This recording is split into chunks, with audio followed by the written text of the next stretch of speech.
നമസ്കാരം സുഹൃത്തുക്കളെ. അപ്പോൾ അങ്ങനെ ഈ മാസം ലാസ്റ്റ് ഡേ ആണെന്ന്, ജൂൺ 30. ഓക്കെ. എന്താ, ഞാൻ പറഞ്ഞിട്ടുണ്ടായിരുന്നല്ലോ 2 ദിവസം മുന്നേ നമുക്ക് വലിയൊരു ലോസ്, ഒരു അൺഎക്സ്പെക്റ്റഡ് ആയിട്ടുള്ള ഒരു ക്യാരി ഫോർവേഡ് പൊസിഷനിൽ നമുക്ക് അൺഎക്സ്പെക്റ്റഡ് ആയിട്ട് ഭയങ്കര വലിയൊരു ലോസ് സംഭവിച്ചിട്ടുണ്ടായിരുന്നു. ഏകദേശം നമ്മളുടെ ക്യാപിറ്റലിൻ്റെ 20,000 എന്നാണല്ലോ നമ്മൾ ക്യാപിറ്റൽ സ്റ്റാർട്ട് ചെയ്തിട്ടുണ്ടായിരുന്നത്. അതിൽ നിന്ന് ലോസ് ആയിട്ട് നമുക്ക് 7,000-ലേക്ക് ക്യാപിറ്റൽ വന്നിട്ടുണ്ടായിരുന്നല്ലോ. പക്ഷെ അതിൽ ഇന്ന് വളരെ സന്തോഷത്തിലുള്ളൊരു ദിവസമാണ്. കാരണം ആ ലോസൊക്കെ നമ്മൾ റിക്കവർ ചെയ്ത് തിരിച്ച് നമ്മളുടെ മന്ത്ലി ടാർഗറ്റിലേക്ക് എത്താൻ തിരിച്ചു പറ്റി. ആ ഒരു ക്യാപിറ്റൽ ഉപയോഗിച്ച്, അതായത് ആ 7,000 എന്നുള്ള ക്യാപിറ്റലായിരുന്നു മിനിഞ്ഞാന്നുണ്ടായിരുന്നത്. ഇന്നലെ ഇന്നലെ തിങ്കളാഴ്ച ഒരു ട്രേഡ് എടുത്തിട്ട് 1,500 പ്രോഫിറ്റ് ഉണ്ടായിരുന്നതും അത് കൂടിയിട്ട് ഇന്നത്തെ ഫണ്ട് എന്ന് പറഞ്ഞു കഴിഞ്ഞാൽ ഏകദേശം 8,500 നമ്മളെടുത്ത് ടോട്ടൽ ഫണ്ട് ഉണ്ടായിരുന്നത്. ഈ 8,500 ക്യാപിറ്റൽ വെച്ചിട്ടാണ് നമ്മളിന്ന് നമ്മളുടെ ലോസൊക്കെ തിരിച്ചു പിടിച്ചിട്ട് 16,465 പ്രോഫിറ്റിലാണ് ഇന്ന് ക്ലോസ് ചെയ്തത്. അപ്പോൾ അതെങ്ങനെയാണെന്ന് ചോദിച്ചു കഴിഞ്ഞ് കഴിഞ്ഞാൽ, ലാസ്റ്റ് അവറിൽ കിട്ടിയ ഫാളിൽ നമ്മളൊരു ഹീറോസ് ട്രേഡ് എടുത്തിട്ടുണ്ടായിരുന്നു. അതിൻ്റെ ഡീറ്റെയിൽ ഞാൻ കാണിച്ചു തരാം. നമ്മൾ നിഫ്റ്റിയിൽ പോവുകയാണെങ്കിൽ ഈ ഒരു ക്യാൻഡിൽ ഉണ്ടല്ലോ, ഈ ഒരു ക്യാൻഡിൽ ഇത് അത്യാവശ്യം ഒരു ബുള്ളിഷ് സെൻറ്റിമെൻറ്റ് തന്ന ക്യാൻഡിലായിരുന്നു. ഞാൻ അതുവരെ ഈ പൊസിഷൻ ഹോൾഡ് ചെയ്തിട്ടുണ്ടായിരുന്നു. ഒരു 24 വരുന്നതുകൊണ്ട് CE 133 എടുത്തിട്ട് ഹോൾഡ് ചെയ്തിട്ടുണ്ടായിരുന്നു. അത് ഞാൻ ഇത് സെൽ ഓർഡർ ഇട്ട് വെച്ചത് 189-നായിരുന്നു. ഏകദേശം 50 പോയിന്റോളം ഞാനൊരു ടാർഗറ്റ് പ്രതീക്ഷിച്ചിട്ടാണ് അത് ഇട്ട് വെച്ചത്. ഞാൻ എക്സ്പെക്ട് ചെയ്തത് ഈ ഒരു രാവിലെ മുതലേ ഒരു ബുള്ളിഷ്നെസ് ഞാൻ എക്സ്പെക്ട് ചെയ്തിട്ടുണ്ടായിരുന്നു. എവിടെ നിന്ന് വേണമെങ്കിലും മാർക്കറ്റ് തിരിയാമെന്നുള്ളൊരു സെൻറ്റിമെൻ്റായിട്ട് എക്സ്പെക്ട് ചെയ്തിട്ടുണ്ടായിരുന്നു. അപ്പോൾ ഈ ഒരു ക്യാൻഡിലിൽ ഞാനത് ഹോൾഡ് ചെയ്തിട്ടിരുന്നു. പക്ഷേ ബുൾസിന് ഈ ഒരു ലെവൽ ഹോൾഡ് ചെയ്യാൻ അവർക്ക് പറ്റിയില്ല. ഈ ഒരു ലെവൽ ഹോൾഡ് ചെയ്യാനെങ്കിൽ നല്ല രീതിയിൽ മാർക്കറ്റും 24,55 അതിൻ്റെ മുകളിൽ നല്ല രീതിയിൽ ക്ലോസ് ചെയ്യേണ്ടതായിരുന്നു. ഈ ഒരു ഫാളെല്ലാം കവർ ചെയ്തിട്ട് അതിൻ്റെ മുകളിൽ ക്ലോസ് ചെയ്യാം. പക്ഷേ അവർക്ക് ഈ ഒരു ലെവലിലേക്ക് എത്തുമ്പോഴേക്കിനും ഇവിടുന്ന് നല്ല രീതിയിൽ സെല്ലിങ് വന്ന് അറ്റ്ലീസ്റ്റ് ഈ 951 എന്നുള്ളത് ഈ ഒരു ക്യാൻഡിലിൻ്റെ ഹൈയിനെക്കാട്ടിലും താഴോട്ട് വന്നപ്പോൾ പിന്നീട് ഞാനത് ഹോൾഡ് ചെയ്യുന്നതിൽ വലിയ അർത്ഥമില്ല എന്ന് എനിക്ക് മനസ്സിലായി. നമുക്ക് ലോവർ ടൈം ഫ്രെയിമിലേക്ക് പോവുകയാണെങ്കിൽ ഇതാ ഇവിടെ നിന്ന് ഇത് താഴോട്ട് 975 എന്ന് പിന്നീട് അത് താഴോട്ട് വരികയാണ് ചെയ്തത്. 50 അത് 51 അവിടെ അതിന് താഴോട്ട് വന്നിട്ട് ഇവിടെ ബിയേഴ്സ് മാക്സിമം ഈ 951 എന്നുള്ള ഒരു ഏരിയ ഒരു റെസിസ്റ്റ് ചെയ്യാൻ തുടങ്ങി.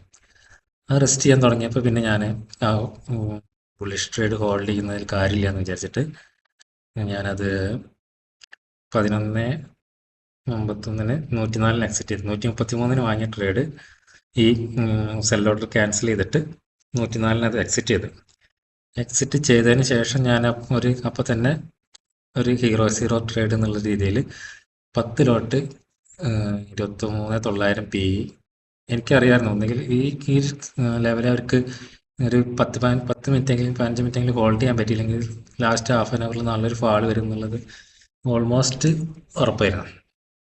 കാരണം അങ്ങനത്തെ ഒരു പ്രൈസ് ആക്ഷനാണ് ഇവിടെ ഉണ്ടായിട്ടുള്ളത്. 1 അവറിൽ നോക്കുകയാണെങ്കിൽ നമ്മൾ കുറേ മാർക്കറ്റിൻ്റെ കുറേ പാറ്റേൺസ് നമ്മൾ ഇങ്ങനെ കുറേ കാലമായിട്ട് ചെക്ക് ചെയ്യുന്ന സമയത്ത് ഇങ്ങനെ വരുമ്പോൾ എന്തായാലും അടുത്തൊരു ഫാൾ ഉണ്ടാവും എന്നുള്ളത് ഓൾമോസ്റ്റ് ഒരു 90% ഷുവറായിരുന്നു. അതുകൊണ്ടാണ് ഞാൻ ഇത്രയും റിസ്ക് എടുത്തിട്ട് ഈ ഹീറോ ട്രേഡ് എടുത്തത്.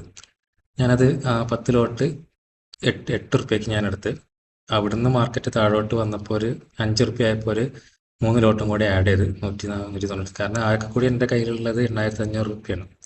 ആ 8,500 റുപ്യക്ക് എടുക്കാൻ പറ്റുന്നതിൻ്റെ മാക്സിമം ഞാൻ എടുത്ത് മാർക്കറ്റ് വീണ്ടും ആ പ്രൈസ് താഴോട്ട് വന്നിട്ട് 3.80 ഒരു ലോട്ട് കൂടി ആഡ് ചെയ്ത്. ഇതായിരുന്നു എൻ്റെ ലാസ്റ്റ് ഒരു ലോട്ട് ആഡ് ചെയ്യാനുള്ള പൈസ. 3.80, അതായത് 400 റുപ്യ കയ്യിൽ ബാക്കി ഉണ്ടായിരുന്നു. അതിന് വെച്ചിട്ട് അതും ആഡ് ചെയ്ത്. ഒന്നുകിൽ ഈ പൊസിഷൻ 0 ആയി പോവും, അല്ലെങ്കിൽ ഞാൻ പ്രതീക്ഷിച്ചത് ഒരു 3x 4x എങ്കിലും റിട്ടേൺ കിട്ടിയാൽ അത് എക്സിറ്റ് ചെയ്യില്ല എന്ന് തന്നെയാണ് പ്രതീക്ഷിച്ചിട്ടുണ്ടായിരുന്നത്. അപ്പോൾ അതിനുശേഷം ഇതെടുത്ത് ഏകദേശം ഞാൻ എടുക്കുന്നത് 2:51 2:51 വീണ്ടും ആഡ് ചെയ്ത് 2:52 ഒരു മിനിറ്റിൻ്റെ ഉള്ളിൽ തന്നെ പ്രൈസ് താഴോട്ട് വന്നപ്പോൾ വീണ്ടും 3 ലോട്ട് ആഡ് ചെയ്ത് 2 മിനിറ്റിന് ശേഷം ലാസ്റ്റ് ഒരു ലോട്ട് കൂടി ആഡ് ചെയ്ത് അത് കഴിഞ്ഞിട്ട് ഈ 5 മിനിറ്റ് കഴിഞ്ഞിട്ടും, അതായത് 3 മണിത്തെ ഫസ്റ്റ് ക്യാൻഡിലാണ് ആ ഫാള് നമുക്ക് കിട്ടിയത്. നോർമലി ഉണ്ടാകുന്ന സംഭവമാണ്, നിങ്ങൾക്കറിയാലോ. 3 മണിക്ക് ശേഷമുള്ള ആ ഒരു ക്യാൻഡിൽ ഒന്നുകിൽ ഒരു ഹെവി അപ്പ് മൂവോ അല്ലെങ്കിൽ ഒരു ഹെവി ഡൗൺ മൂവോ നമുക്ക് തരാനുള്ളത്. അപ്പോൾ ഈ 90% ഒരു ഡൗൺ മൂവ് ചാൻസ് ഉള്ളത് കൊണ്ടാണ് പോരാത്തതിന് ഇന്ന് മന്ത്ലി എക്സ്പയർ ആണ്. പിന്നെ ഒരു മിനിറ്റ്, ഞാൻ മന്ത്ലി ചാർട്ട് കൂടി ഞാൻ കാണിച്ചു തരാം. Month okay. One monthly chart നോക്കുകയാണെങ്കിൽ അതും ഒരു ബിയറിഷ് മോഡലാണ് ഈ മന്ത് ചാർട്ട് ക്ലോസ് ചെയ്തിരിക്കുന്നത്. കാരണം കഴിഞ്ഞ മന്തിൻ്റെ ഹൈ ഒരിക്കലും ഈ മന്തിന് ബ്രേക്ക് ചെയ്യാൻ പറ്റില്ല. അതുപോലെ ഇത് ഇങ്ങനെയുള്ള ഈ പാറ്റേൺ തുടങ്ങിയിട്ട് ഏകദേശം 4 മാസമായി. അതിൻ്റെ മുന്നത്തെ മാസത്തെ ഹൈ ബ്രേക്ക് ചെയ്യാനോ അതിൻ്റെ മുന്നത്തെ മാസത്തെ ഇതേമാതിരി തുടങ്ങിയിട്ട്. അപ്പോൾ ഒന്നുകിൽ ബയേഴ്സ് എന്ത് ചെയ്യും, ഈ ലാസ്റ്റ് മൊമെന്റിൽ ഈ ഒരു ഹൈ ബ്രേക്ക് ചെയ്യാൻ അവർക്ക് മാക്സിമം ട്രൈ ചെയ്യണമെങ്കിൽ 24,000 നിന്ന് ഏകദേശം 500 പോയിന്റെങ്കിലും മുന്നോട്ട് പോകണം. അതൊരിക്കലും പോസിബിൾ അല്ല അവർക്ക്. അപ്പോൾ അവരെന്ത് ചെയ്യും, മാക്സിമം ലോവർ ലെവലിൽ അവരുടെ പൊസിഷൻ സ്ക്വയർ ഓഫ് ചെയ്തിട്ട് ലോവർ ലെവലിൽ ഉണ്ടാക്കാൻ നിൽക്കും. ഒന്നുകിൽ നമുക്കൊരു 23, 300, 350 റേഞ്ചിലാണ് നമുക്ക് നിഫ്റ്റി ഇന്നലെ ഇന്നൊക്കെ ട്രേഡ് ചെയ്തിട്ടുണ്ടായിരുന്നെങ്കിൽ നമുക്കൊരു ലാസ്റ്റ് മൊമെന്റിൽ നമുക്ക് പ്രതീക്ഷിക്കാവുന്ന ഒരു അപ്പ് മൂവാണ്. കാരണം ഈ ഒരു ഹൈൻ്റെ മേലെ ക്ലോസ് ചെയ്യാൻ അവർ ബുൾസ് മാക്സിമം ശ്രദ്ധിക്കും. അപ്പോൾ അതിനൊരു പോസിബിലിറ്റി ഇല്ലാത്ത കാരണം പിന്നീട് എന്നുള്ളത് 24,000 മുകളിൽ ക്ലോസ് ചെയ്യുക എന്നുള്ളതാണ്. അതും നടക്കാൻ ചാൻസ് ഇല്ല. കാരണം 250 അവിടെ അത്രയും റെസിസ്റ്റൻസിലാണ് അവർ സ്ട്രഗിൾ ചെയ്തിട്ടാണ് ആ ഒരു ലെവൽ അവർ മുകളിലേക്ക് കൊണ്ടുപോകാൻ നോക്കുമ്പോൾ ബിയേഴ്സ് റെസിസ്റ്റ് ചെയ്തത്. അത് നമുക്ക് ക്ലിയർലി ചാർട്ടിൽ മനസ്സിലാക്കാം. നിങ്ങൾക്ക് ചാർട്ട് റീഡ് ചെയ്തത് തന്നെ ഏകദേശം കാര്യങ്ങൾ മനസ്സിലാവും. ഇത് കണ്ടില്ലേ, ഈ ഒരു അപ്പ് മൂവ്, ഈ ഒരു മൊമെൻറ്റം അവർക്ക് അവിടെ ഹോൾഡ് ചെയ്യാൻ പറ്റില്ല. കാരണം ഒരു ക്യാൻഡിൽ കൂടി അവർ ഹോൾഡ് ചെയ്തിട്ട് 24,000 മുകളിൽ ഒരു ക്യാൻഡിൽ ക്ലോസ് ചെയ്യുകയാണെന്നുവെച്ചെങ്കിൽ അവർക്ക് മുന്നിട്ട് ഒരു സപ്പോർട്ട് 24,000 എന്നുള്ള സപ്പോർട്ട് എടുത്തിട്ട്, പക്ഷെ അവിടുന്ന് ഈ ഒരു 1 അവർ ചാർട്ടിൽ നോക്കുകയാണെങ്കിൽ അല്ലേ, ഈ ഒരു ഇതിൻ്റെ ക്യാൻഡിലിൻ്റെ ഹൈയുടെ മുകളിൽ അവർക്ക് ഹോൾഡ് ചെയ്യാൻ ഒരിക്കലും പറ്റില്ല. ഇതാണ് പ്യുവർ പ്രൈസ് ആക്ഷനാണ് എന്ന് ജസ്റ്റ് നടന്നിട്ടുള്ളത്. ഇന്നത്തെ ഫാള് മാനിപ്പുലേഷനോ അങ്ങനത്തെ കാര്യങ്ങളൊന്നുമല്ല. മാനിപ്പുലേഷൻ ഉണ്ടാവലുണ്ട്. നമ്മൾ ചിലപ്പോൾ ഈ പ്രൈസ് ആക്ഷൻ്റെ അഗെയിൻസ്റ്റ് ആയിട്ട് മൂവ് ചെയ്യാന്ന് പറഞ്ഞാൽ അതൊരു മാനിപ്പുലേഷൻ തന്നെയാണ്. ഇന്ന് മാനിപ്പുലേഷനോ കാര്യങ്ങളോ ഉണ്ടായിട്ടില്ല. പ്യുവർ പ്രൈസ് ആക്ഷൻ്റെ ഫാളായിരുന്നു ഉണ്ടായിരുന്നത്. അപ്പോൾ അത് അവർക്ക് അവിടെ ഹോൾഡ് ചെയ്യാൻ ഇരുന്നത് കൊണ്ടാണ് ഈ ഒരു ലെവലിൻ്റെ താഴെ ഞാൻ അത്രയും കോൺഫിഡൻസിൽ PE ബൈ ചെയ്ത് അത് ആ ട്രേഡ് ഞാൻ എക്സിറ്റ് ചെയ്തത് 845 ക്വാണ്ടിറ്റി എക്സിറ്റ് ചെയ്തത് 49-നാണ്. അതായത് 8 രൂപയ്ക്ക് 5 രൂപയ്ക്ക് 3 രൂപയ്ക്ക് എടുത്ത ട്രേഡ് ഞാൻ എക്സിറ്റ് ചെയ്തത് 49-നാണ് എക്സിറ്റ് ചെയ്തത്. ലാസ്റ്റ് ഒരു ലോട്ട് 52-30 എന്നുള്ള പ്രൈസിൽ എക്സിറ്റ് ചെയ്തു. അപ്പോൾ ഓവറോള് നമ്മൾ ക്ലോസിങ് വരുന്നത് ഏകദേശം ഇതെല്ലാം കൂടി നോക്കി കഴിഞ്ഞാൽ 44,760. ഏകദേശം നമ്മളുടെ ടാർഗറ്റിനോട് അടുത്തൊരു 250 രൂപ കുറവുള്ളൂ ഈ മാസത്തെ ടാർഗറ്റ് അച്ചീവ് ചെയ്യാൻ വേണ്ടിയിട്ട്. അടുത്ത് നമുക്ക് ഈ മാസം ക്ലോസ് ചെയ്യാൻ പറ്റി എന്നുള്ളത് വളരെയധികം സന്തോഷം തരുന്നൊരു സംഭവം. കാരണം അല്ലെങ്കിൽ നമുക്ക് ഈ ഒരു ലെവലിലേക്ക് എത്തണമെങ്കിൽ ഞാൻ കഴിഞ്ഞ വീഡിയോയിൽ പറഞ്ഞ പോലെ 1-2 മാസം നമുക്ക് അത്രയും ഇതായിട്ട് ട്രേഡ് ചെയ്താൽ മാത്രമേ ചെയ്യാൻ പറ്റും, ഈ ഒരു പൊസിഷനിലേക്ക് എത്താൻ പറ്റുമായിരുന്നുള്ളൂ. നമ്മളിപ്പോഴും ഓൺ ദ ട്രാക്കിൽ തന്നെയാണ്. അതുകൊണ്ട് ഇത് നിങ്ങൾക്ക് കണ്ടാലറിയാം.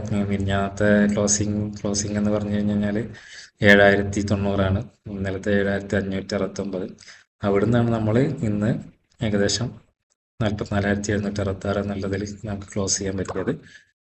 അപ്പോൾ ട്രേഡ്സും കാര്യങ്ങളൊക്കെ അങ്ങനെ എൻ്റർ ചെയ്തത്. നമ്മൾ ഏകദേശം ജൂണിലെ ടാർഗറ്റ് 45,000 ആയിരുന്നു. 44,766 നമ്മൾ അച്ചീവ് ചെയ്യാൻ പറ്റി. ജൂലൈയിലെ ടാർഗറ്റ് 67,500 ആണ്. 67,500 നമ്മൾ പതുക്കെ അച്ചീവ്. നമുക്കിനി ഈ മാസത്തെ പോലെയുള്ള റിസ്കി ട്രേഡുകളും ഓവർ ട്രേഡും ഒഴിവാക്കാനാണ് ഞാൻ ഉദ്ദേശിക്കുന്നത്. കാരണം ഈ മാസം ഏകദേശം 8,500 നമ്മൾ ചാർജ് മാത്രമേ അല്ല, ഈ മാസം കഴിഞ്ഞ മാസമായിട്ട് 8,500 നമ്മൾ ചാർജസും ബാക്കിയുള്ള സെബിയുടെ ചാർജസും ടാക്സ് എല്ലാം കൂടിയിട്ട് കൊടുത്തിട്ടുണ്ട്. അത് അത്രയും ട്രേഡ്സ് കൂടുതലുള്ളതുകൊണ്ടാണ്. അത് ഒഴിവാക്കിയിട്ട് മിനിമൽ ട്രേഡ് ചെയ്യാനാണ് ഉദ്ദേശിക്കുന്നത്. അതേപോലെ ക്യാരി ഫോർവേഡ് ട്രേഡ് ഇതോടുകൂടി അവസാനിപ്പിക്കാൻ തീരുമാനിച്ചിട്ടുണ്ട്. അപ്പോൾ ഇതൊക്കെയാണ് സന്തോഷം തരുന്ന കാര്യങ്ങൾ. അപ്പം നിങ്ങളുടെ എല്ലാവരും സപ്പോർട്ടും വീണ്ടും ഉണ്ടാവുമെന്ന് പ്രതീക്ഷിക്കുന്നു. അതായത് നാളെ ഞാൻ കംപ്ലീറ്റ്ലി P&L വീഡിയോ, ഈ മാസത്തെ P&L വീഡിയോയും അതിൻ്റെ വെരിഫൈഡ് ലിങ്കും പോസ്റ്റ് ചെയ്യാം. അപ്പോൾ താങ്ക് യു ഫോർ വാച്ചിങ്.